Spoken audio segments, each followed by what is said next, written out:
ಮಾಡ್ತೀನಿ ಅಂದ್ರ ನೀವು? ಹಳ್ಳಿ ಜನ ನಾವು ಮುಗ್ಧರು ಅಂತ ಪ್ರೂವ್ ಮಾಡ್ತಿದ್ದಾರೆ ಹೇಮಲತಾ ಅವರು. ಯಾಕೆಂದರೆ ಬಿಗ್ ಬಾಸ್ ಮನೆ ಅಂದರೆ ಮುಖವಾಡ ಕಳಚುವ ಮನೆಯಾಗಿತ್ತು. ಆದರೆ ಈಗ ಮುಖವಾಡ ಧರಿಸುವ ಮನೆಯಾಗಿದೆ.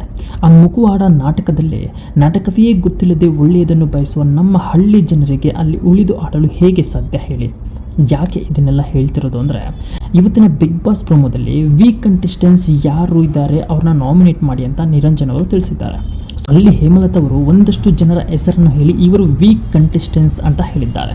ಸೊ ಇನ್ನು ಹೇಮಲತಾ ಅವರ ಹೆಸರು ಹೇಳಿದ್ದವರು ಸಮರ್ಥನೆ ಮಾಡ್ಕೊಳ್ಬೇಕಲ್ವಾ? ಸೊ ಅದಕ್ಕೆ ಅವರಲ್ಲಿ ಕೆಲವರು ಹೇಮಲತಾ ಅವರ ಮಾತಿಗೆ ವೀಕ್ ಕಂಟೆಂಟ್ನ ಉಳಿಸ್ಕೊಂಡು ಸ್ಟ್ರಾಂಗ್ ಕಂಟೆಂಟ್ನ ಆಚೆ ಕಳಿಸೋ ಮೈಂಡ್ ಸೆಟ್ ಇವ್ರದ್ದು ಅಂತ ಹೇಳ್ತಿದ್ದಾರೆ.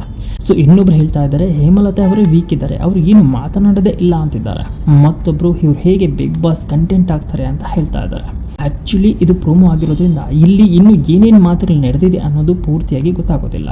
ಬಟ್ ಮೇಲ್ನೋಟಕ್ಕೆ ಅವರು ಎಲ್ಲರೂ ಹೇಳಿರೋ ಮಾತಿಗೆ ಹೇಮಲತಾ ಅವರು ನೊಂದಿದ್ದಾರೆ ಅನ್ನೋದು ಮಾತ್ರ ಗೊತ್ತಾಗ್ತಿದೆ. ಬಿಗ್ ಬಾಸ್ ಅನ್ನೋದು ಹೇಗೆ ಅಂತಂದರೆ, ಒಬ್ಬರನ್ನ ತುಳಿದು ಇನ್ನೊಬ್ಬರ ಮೇಲೆ ಬರೋದೇ ಬಿಗ್ ಬಾಸ್ ಅಲ್ವಾ?